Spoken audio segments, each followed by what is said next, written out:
ახალი დღე დაიწყო. ეს კი ნიშნავს იმას, რომ საინტერესო იდეები და შანსები ჩნდება. ბუნებამ გაიღვიძა. ხეებს სიმწვანე ჩაყარვია. ამ დროს ჩვენ, ადამიანებიც საინტერესო სიახლეების მოლოდინში ვართ.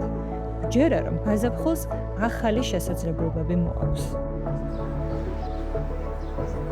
ქალაქში მოძრაობა და ენერგიული ლუხტი იგრძნობა. ადამიანები მიიჩქარიან თავიანთი მიზნებისკენ, შედეგებისკენ და განვითარებისკენ.